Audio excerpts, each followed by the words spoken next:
Hello, and welcome to Brighton Unitarians on this glorious November morning. As always, it's a joy and an honor to be here with you. And for those who don't know me, my name is Eleanor Chiari, and I'm a semi-regular visitor to this beautiful chapel. If you're joining us online now or at a later moment, welcome. We can't see you, but we can imagine you in the glow of your devices. And we hope to bring some of your inner radiance into this space and make it sacred. I hope everyone's aware of these invisible friends somewhere in the universe of the internet. So to help you imagine the scene, those of you who are there, the chapel is packed. There are about 40 people here today, and I think 2 dogs. One is hidden in a little bag. I don't know if there are more dogs hiding, but I thought so only 2. So, and to everyone now, whatever you're seeking here, whether it be a sense of the sacred, community, or just rest, I hope you find it. And whatever the state of your heart, whoever you are, whomever you love, you're welcome here exactly as you are. So let's take a few moments to arrive fully and leave our everyday life behind for this time. So phone calls, messages, tasks, the news, all this stuff can wait for this hour. This is a sacred time, and we're taking it for ourselves. So settle in. Let go of anything you don't need to be holding, and if it feels comfortable, close your eyes. And notice the feeling of your 2 feet on the floor, maybe the places where your body is being held by the chair and how you're sitting.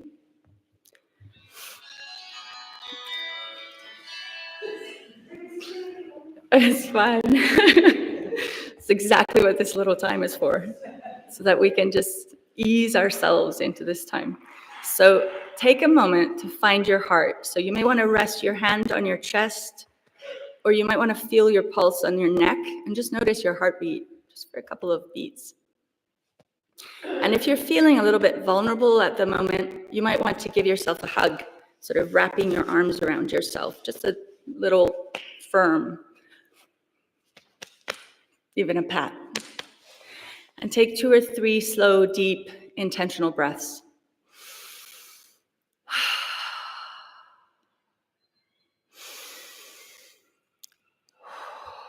If you have any pain or points of tension, you might just notice them. Don't judge, just feel. And just check in for a second. How are you feeling right now in this body, in this place?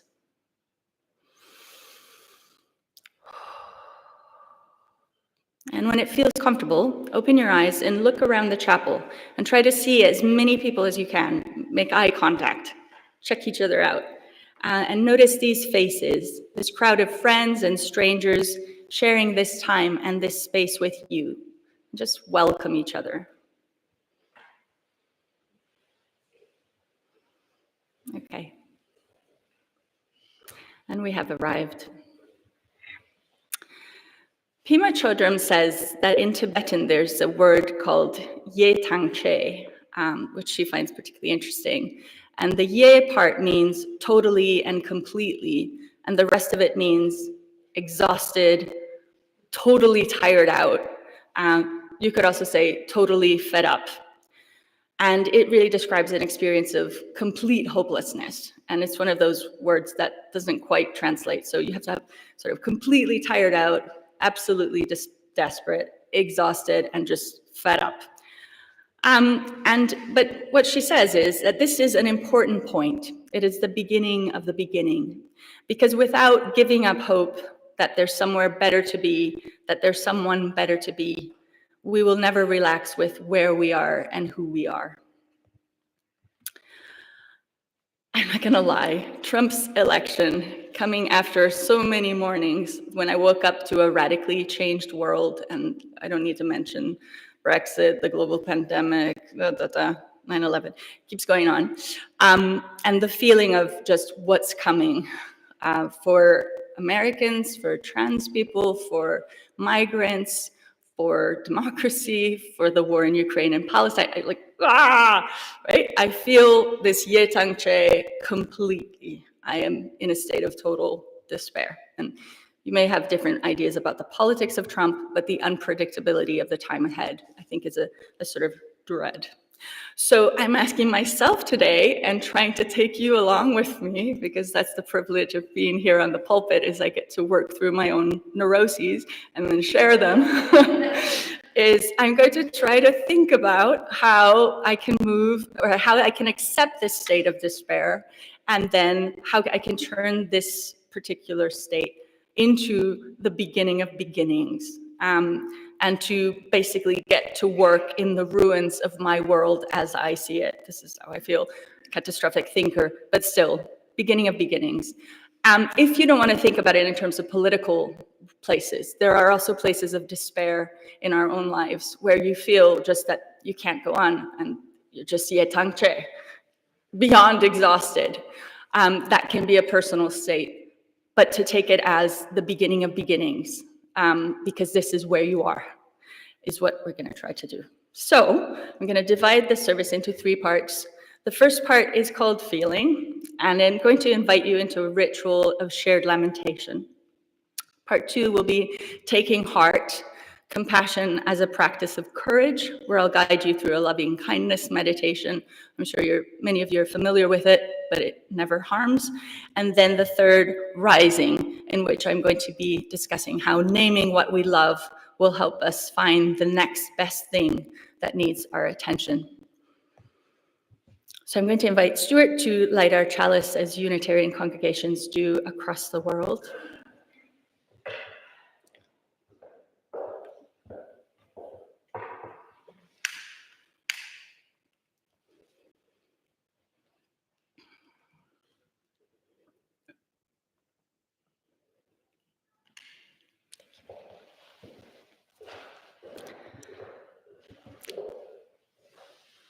Spirit of life and wonder, chaotic reshuffling of atoms and particles, mysterious energy reverberating in all that is radiant and lovable.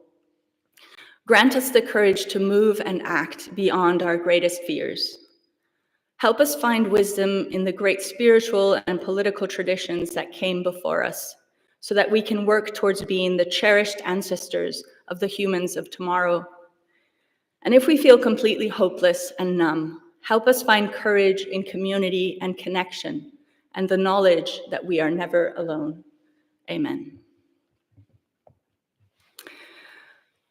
So let's sing our first hymn, 206, The Choice is Ours.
A joyful hymn. Sorry.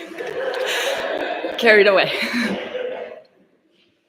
So part one, feeling. Now, it's important.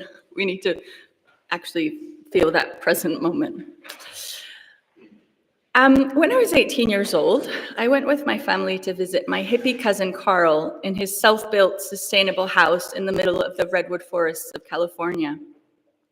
During the day, the canopy of tall, majestic trees created a sense of an enchanted cathedral around his house. But at night, opening the door to the outside, one was overwhelmed by a feeling of complete and total darkness. As a city girl, I had never experienced or considered what natural darkness might feel like, and it was unnerving and honestly terrifying. I think the fact that I'd seen the Blair Witch Project added to this sense of terror, but yeah.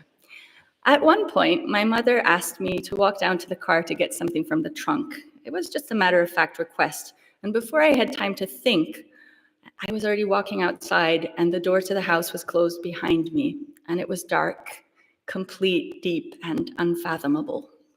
And my first impulse was to go back inside and to ask somebody else to go out for me, but I thought, come on, I'm a grown-up.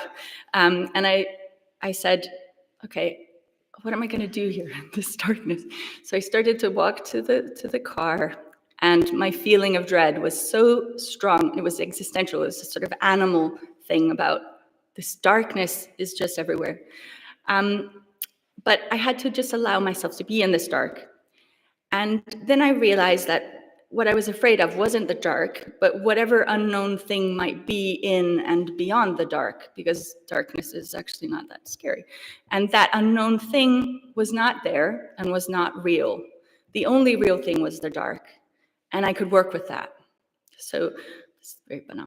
So the theologian and philosopher Paul Tillich, in his book, The Courage to Be, discusses the difference between fear and anxiety. While the feelings of anxiety and fear are experienced similarly in the body, the difference between the two is that fear has a definite object which can be faced, analyzed, attacked, and endured. While for anxiety, the only object is threat itself, not the source of the threat, because the source of the threat is nothingness. So Tillich says that courage can meet every object of fear because it is an object and makes participation possible. Courage can take the fear produced by a definite object in itself because this object, however frightful, has a side with which it participates in us and we in it.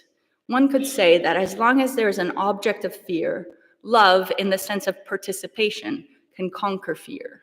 Now, that doesn't mean that there aren't dangerous things in the dark. There are tigers, definite tigers. But having one tiger specifically in the dark, potentially there, gives you that focus, which is very different from a general feeling of, I'm just gonna roll over and do nothing. So I like this sense of love becoming a form of participation within the experience of fear, and that through it, we can conquer fear once the object of fear is named and seen as a definite thing. It's that sense that the beginning of beginnings comes when we know exactly what has fallen apart, because it gives us a definite starting point for action, rather than a panicked and lost faffing about. Elizabeth Oldfield, in her book Fully Alive, writes this: maybe the apocalypse is coming and we can't stop it. Okay? Maybe the apocalypse is coming and we can't stop it. Once I've processed the emotions that that thought provokes, I want to be the kind of person that is needed at the end of the world. If we're headed into even more turbulent times, I want to be someone who is of use, not overwhelmed and panicking, but steady and hopeful, able to contribute to weaving a canopy of trust under which other people can shelter. And she goes on, I aspire to be the kind of person who would have hidden runaway slaves or people escaping the Nazis, not least because I want to live in a society in which someone might hide me, my friends, my kids. Elizabeth Oldfield's whole book, Fully Alive, is an exploration of how we might get to that place of calm and courage to become the kind of people that are needed at the end of the world. And catastrophic me might say the kind of people that are needed now. So she argues that our fundamental struggle is to move from disconnection to connection, from ego to community, and as she is a Christian, from self to God. And the way we can do this is through practices of attention, which she sees as the hidden genius of religion. So the hidden genius of religion are practices of attention. So like Elizabeth Oldfield, I also think that attention and connection are the essential components of spiritual resilience, and that when we're present to our bodies, the natural world, and other people, we are better placed to find the calm and the courage we need to face the struggles of our everyday lives, grief, and danger. To allow for the space needed to face the difficult as a definite object of our fear, rather than a vague, indistinguishable mass of anxious nothingness, we have to move to a state where we feel the fear. Okay, so we need to get into the darkness and we need to feel it, because disconnection comes from numbness.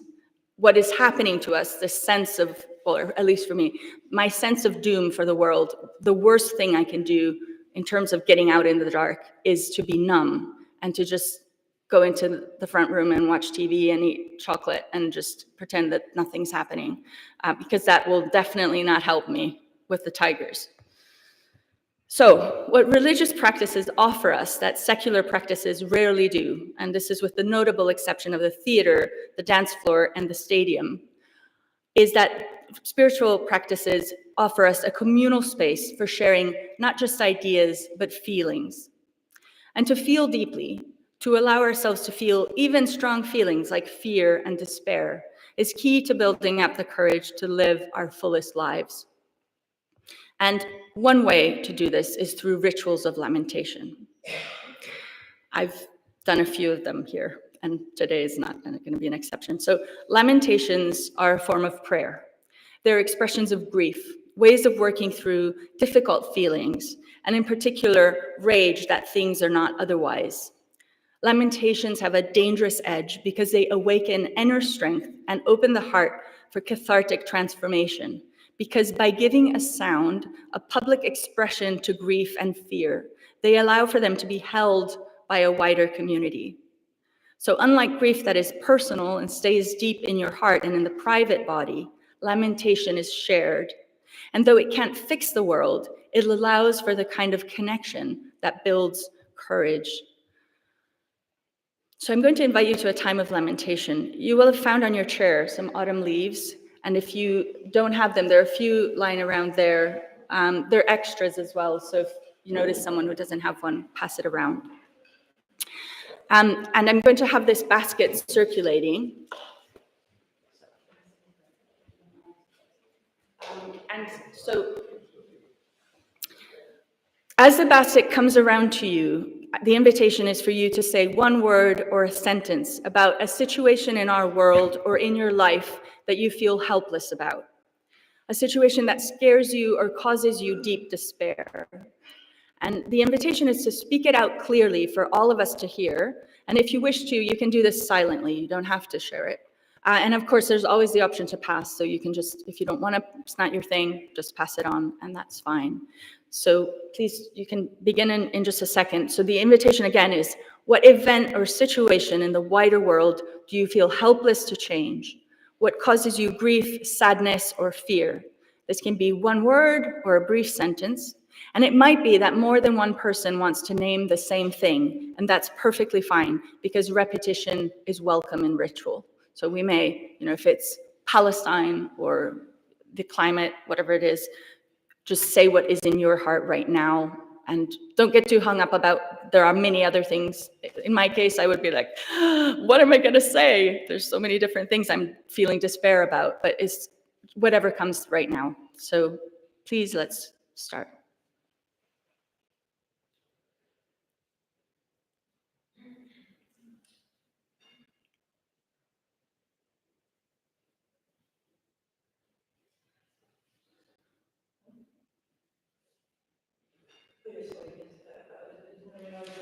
No, it's fine, it's fine. Just say it out loud, one word, or Palestine.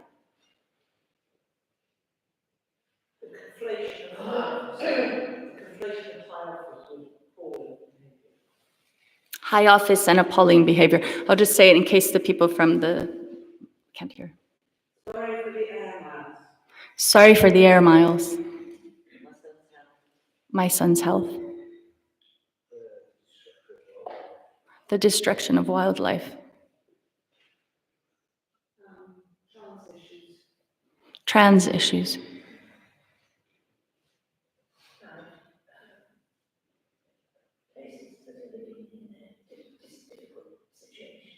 Places that are in a difficult situation. Palestine.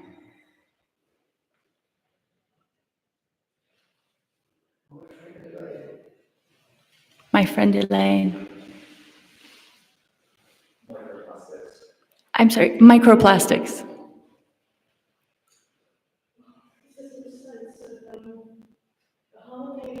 Generally in society, that we think we're becoming more selfish and there's a lack of social awareness. Hardening of hearts and a lack of social awareness. Selfishness.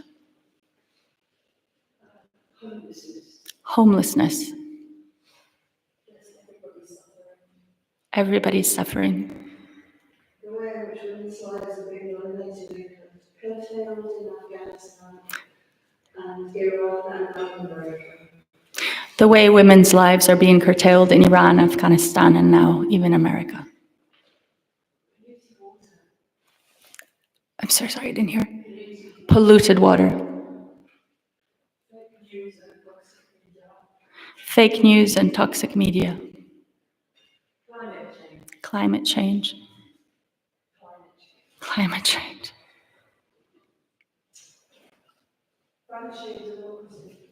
Vanishing democracy.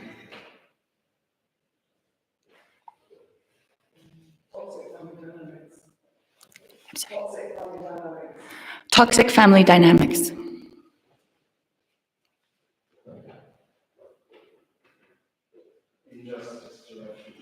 Injustice to refugees. Lost biodiversity. Palestine.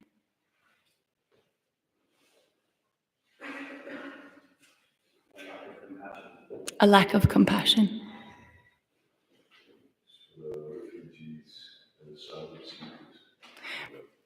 Refugees and asylum seekers in the world.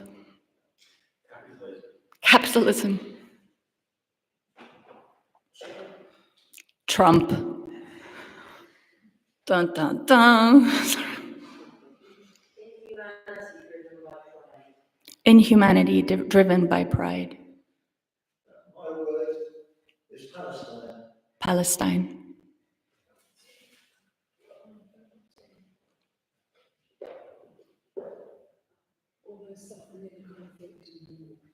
All those suffering and conflict and war.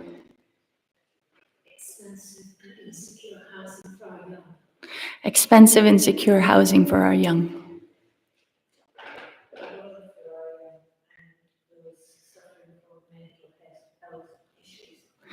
Worry for the young and those suffering from mental health issues.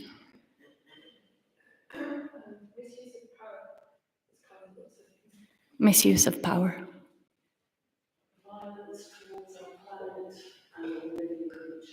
Violence towards our planet and all living creatures. Denial of climate change by certain leaders.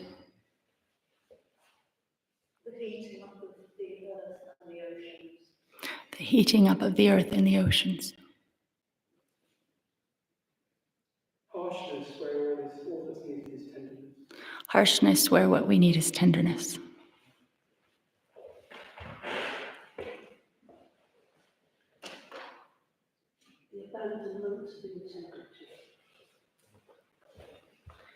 The abandonment of integrity.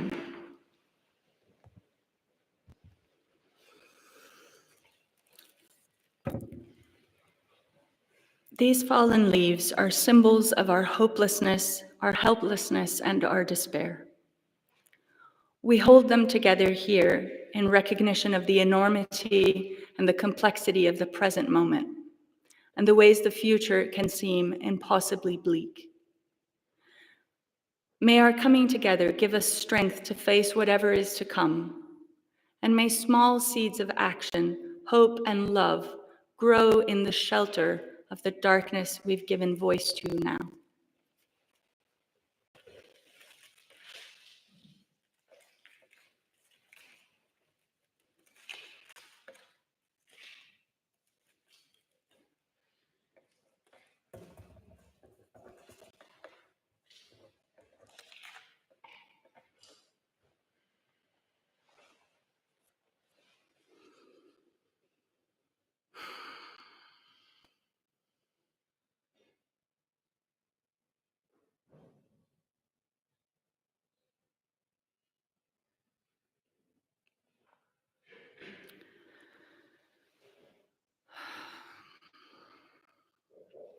So let's sing our second hymn, A Prayer for Strength, 59.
Part 2.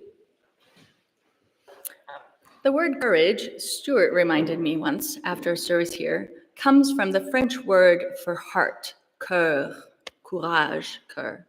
Courage comes from deep in the center of our being, and that metaphoric organ from which life, love, thought, and spiritual transformation have been imagined to rise.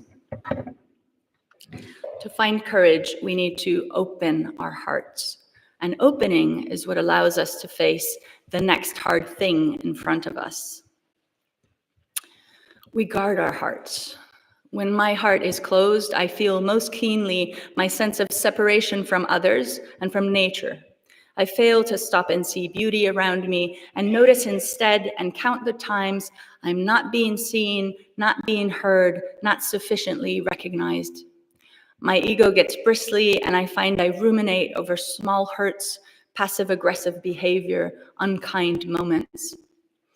That state of the heart is lonely and full of pain.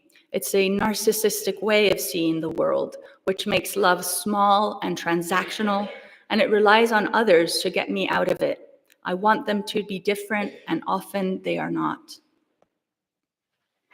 And I feel very strongly that this state of the heart is what is ailing our world at the moment. You said it. A tightness in the heart, which is fed by fear, by ever-isolating technology, technologies ever personalized litanies of anger and grief which separate us from each other. And this, again, is where spiritual practices of reconnection become important, like this ritual of lamentation that we've just done. Allowing for space to share the concrete fears and suffering of others can help us feel more grounded. And one of the ways out of this loop, which is a well-established practice, is from the Buddhist tradition, and it is to cultivate compassion. A compassionate heart is one that is open and permeable to the suffering of others so that there's no separation between one's ego and the world. But instead of being harmed and closed off by the experience of suffering found in others, compassionate hearts expand and are filled with spiritual energy. True compassion is not something that belongs only to those holy people who dedicate their lives to worship. It's something that can be learned and is in everyone's reach. Now, there are lots of different compassion meditation practices that you can do, but the one I'm going to offer you today is a simple practice that you can use every day, and it's aimed at strengthening and opening your heart.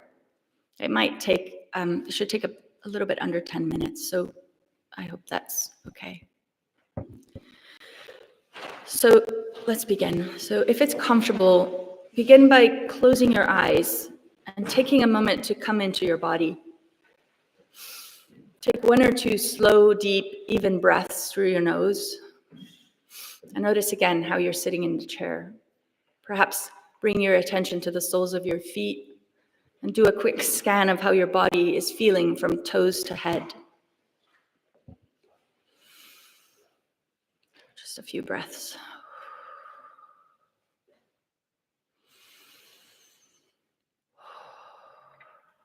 And now visualize a person you love deeply. Take a moment to really imagine their face and their body and think a bit about anything that may be difficult for them at this time. Take a moment to really feel what their suffering might be and be really specific. What are they going through? And imagine that you can send them all that they might need to feel better today. Imagine also sending them practical things, riches, good food, wine, friendship, laughter. Be really specific about the good things you want to send them. Just take a little bit of time imagining this invisible exchange.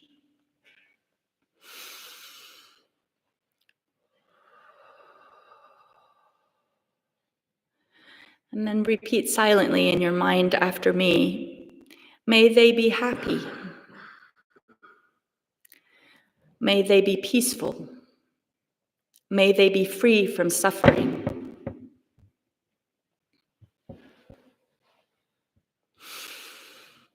And now visualize a person you barely know but you see regularly. Perhaps this is someone who works in a shop you go to, the postman, or a neighbor that you see but you've never spoken to. It should be someone detached from you. And take a moment to imagine their lives and any suffering that they may experience. And then imagine sending them riches and joy. Be specific. So money, travel, friendship, good company, particular rich foods. And then repeat silently after me in your mind. May they be happy. May they be peaceful. May they be free of suffering.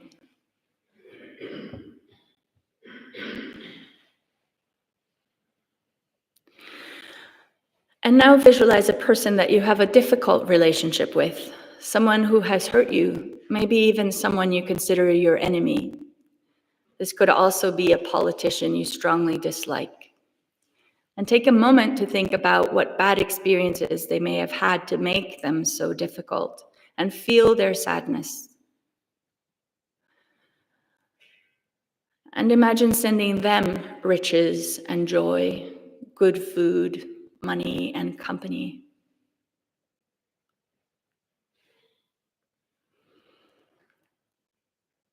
And then repeat silently after me. May they be happy. May they be peaceful. May they be free of suffering.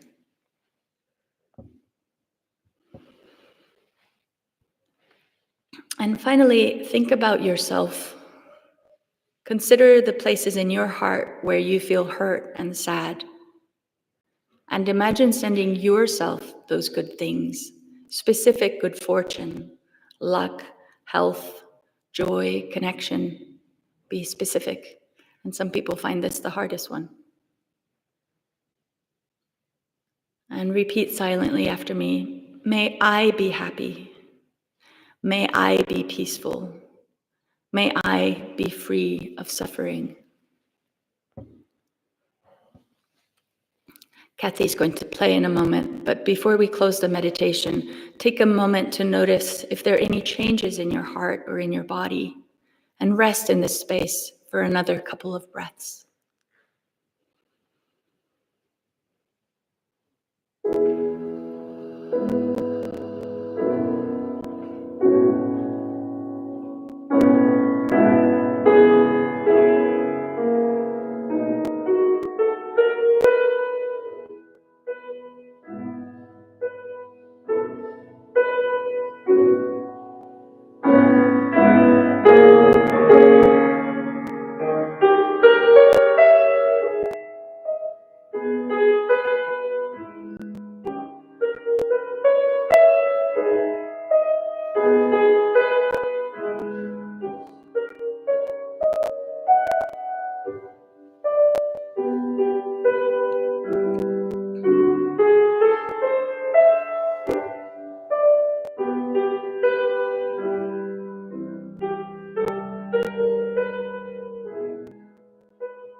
When you feel yourself breaking down, may you break open instead.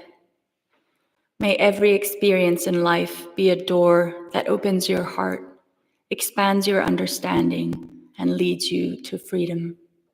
Words by Elizabeth Lesser. So we're going to sing our third hymn, 60, Trust in Life, and I have been instructed to give generously. Is that, is that the message?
Part 3, rising, in which naming what we love may help us find the next best thing that needs our attention. Paul Tillich writes that the affirmation of one's essential being, in spite of fear and anxiety, creates joy. And he talks about real joy as a severe matter, as it is the happiness of a soul that is lifted above every circumstance. He writes that joy is the emotional expression of the courageous yes to one's true being. Joy is the emotional expression of the courageous yes to one's own true being. So last month, in my role as lay pastor at Seven Oaks Unitarians, I was invited to the induction mass of the new Catholic priest at the Church of St. Thomas of Canterbury in Seven Oaks. So under the gaze of about 100 people in a room full of incense, Father Piotr was asked to kneel and to state that he believed in everything the Catholic Church says and does, and in everything that the pontiff and any representative of the Church do or say. Standing at the back of the chapel, I felt a profound sense of aversion in the face of such a request and wondered how anyone could kneel and obey, bowing down to such a statement. Then something else happened. I became jealous of his trust and of the entire institutional apparatus that made him so comfortable and certain in falling to his knees. And I asked myself what I might be willing to bow down to, what it is that I believe and could kneel for. I think one of the vulnerabilities of leftist movements in our time is that, and sorry, I am a leftist, okay, is that it's very difficult to get people to comfortably agree to stand under a shared flag. Identity politics, semantics, accusations of posturing or cultural appropriation stop us from stating what it is that we love and cherish, what we fundamentally believe in, what we might be willing to get arrested for, perhaps one day even die for. I think there are people there, activists, who don't have a problem with this, and they're trying and getting arrested. But a lot of times there's a sort of sense that Trumpism is winning because the other side can't come up to some sort of agreement.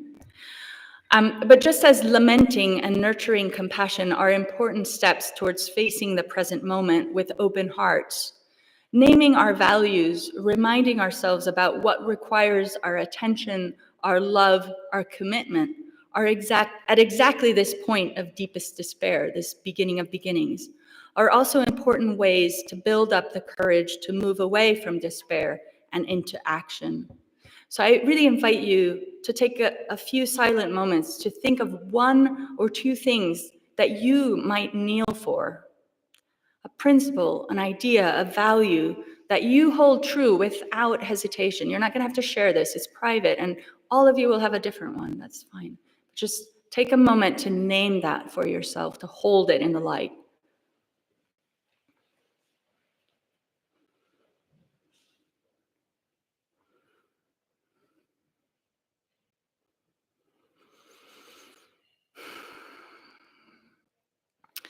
So in response to this, witnessing this priest kneeling down and repeating his truth, I thought I would write my own credo, my own declaration of what I could, in all faith, bow down to and stand for, and I'm going to share it with you today.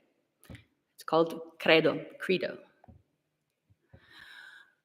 I believe in the great oak and the firefly, and in the shimmering web of mycelium, feathers, and heartbeats that holds all living beings together.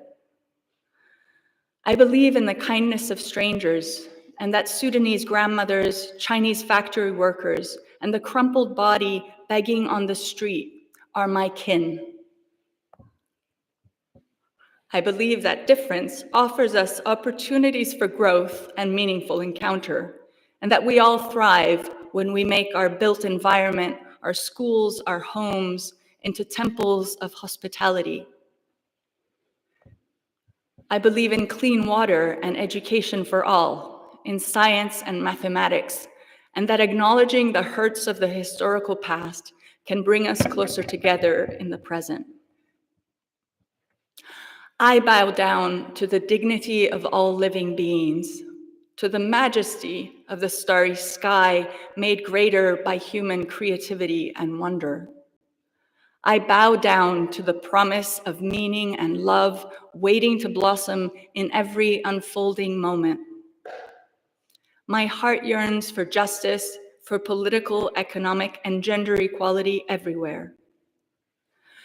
Help me find the strength to stand up to my fears and to offer my mind, my tongue, and my ever more wrinkled hands to the next best thing that helps bring greater love and connection to this ailing and divided world. Amen.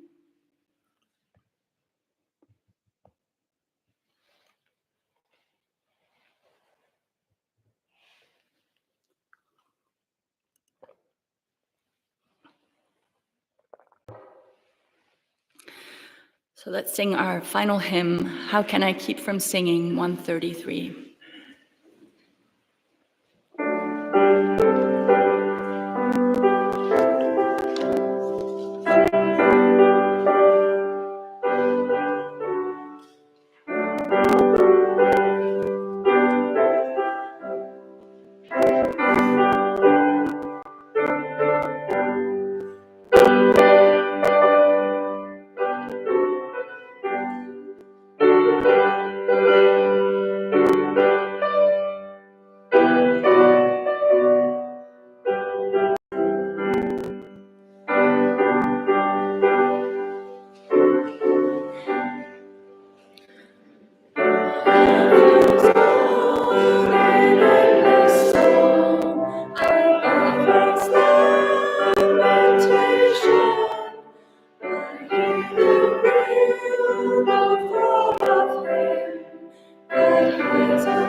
I leave you now with a daily prayer from the spiritual community of Corrymeela, dedicated to the difficult work of promoting peace and reconciliation in the divided communities of Northern Ireland. It does have the G word, so adjust it to your own sensibilities. Courage comes from the heart, and we are always welcomed by God, the heart of all being. We bear witness to our faith, knowing that we are called to live lives of courage, love, and reconciliation in the ordinary and the extraordinary moments of each day. We bear witness to our failures and our complicity in the fractures of our world. May we be courageous today. May we learn today. May we love today. Amen. Amen. Go well.